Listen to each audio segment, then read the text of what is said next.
היי, ברוכים הבאים לסטודיו צ'רי. אני סימונה צ'רי, ובסרטון היום אני אראה לכם איך לעשות מניקור מושלם בבית, ואיך לשים סט של ציפורניים להדבקה.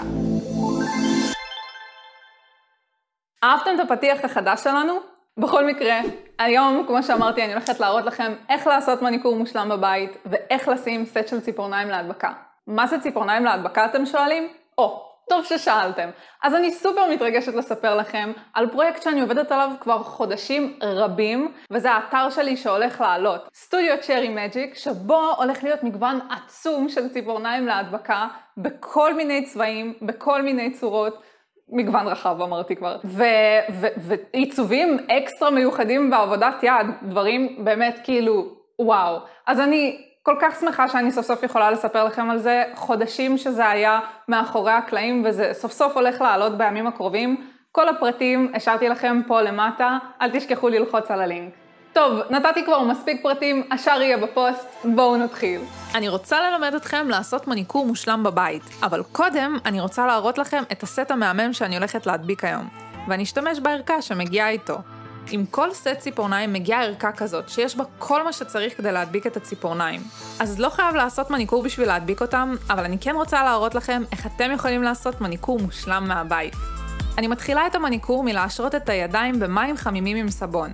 יש לי את הקערות האלה, אבל אתם יכולים להשתמש בכל קערה שיש לכם בבית. ואני נשארת במים למשך משהו כמו 10 דקות. כל עוד הידיים לחות, קל מאוד לדחוף את הקטיקולה ולהיפטר מהאור היבש שנדבק על הציפורן. אז אני דוחפת בעדינות ומנקה את כל האור היבש שהצטבר שם.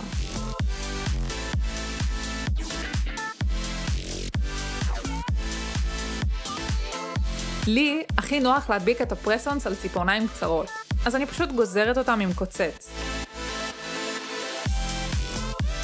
ועם הפצירה, אני משייפת את הציפורניים כדי שלא יהיו שוונצים או פינות חדות.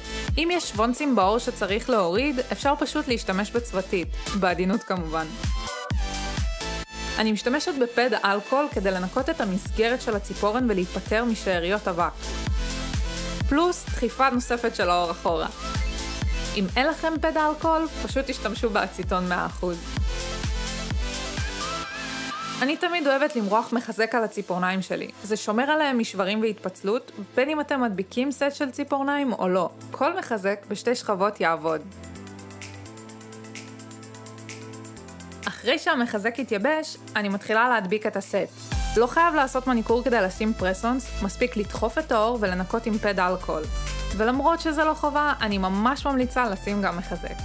אני שמה קצת דבק במרכז הציפורן, בדגש על קצת, ובעזרת הקצה של השפרפרת אני מורחת אותו על כל הציפורן.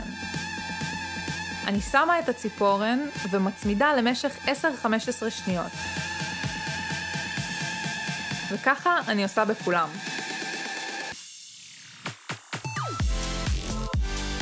את האגודלים אני מדביקה בסוף, בגלל שיותר נוח ככה להצמיד את הציפורניים. למשך השעתיים הראשונות אחרי ההדבקה צריך להימנע ממים, שטיפת ידיים, כלים וכל זה, כדי להבטיח הצמדות טובה של הדבק לאורך זמן. תראו איזה מהמם זה יצא, ולחשוב שבמשך שנים הייתי יושבת 5-6 שעות לעשות לעצמי ציפורניים, או כמה ימים, הבונות בקהל יבינו אותי. ועכשיו להדביק סט כזה זה תכלס עניין של פחות מ10 דקות. אני מקווה שהצלחתי ללמד אתכם היום משהו חדש ומועיל, ואני מזכירה לכם ללחוץ על הלינק פה למטה עם כל הפרטים על הפרויקט החדש שלי של הציפורניים להדבקה. זה סטים שמגיעים עד אליכם הביתה, וזה משהו שאתם באמת לא רוצים לפספס, אז תלחצו על הלינק. אם אהבתם את הסרטון הזה, תפרגנו לי בלייק, אני סופר יעריך את זה. תירשמו לערוץ אם עדיין לא עשיתם את זה, ותלחצו על הפעמון כדי לא לפספס את הסרטונים הבאים, ואנחנו נתראה בסרטון הבא.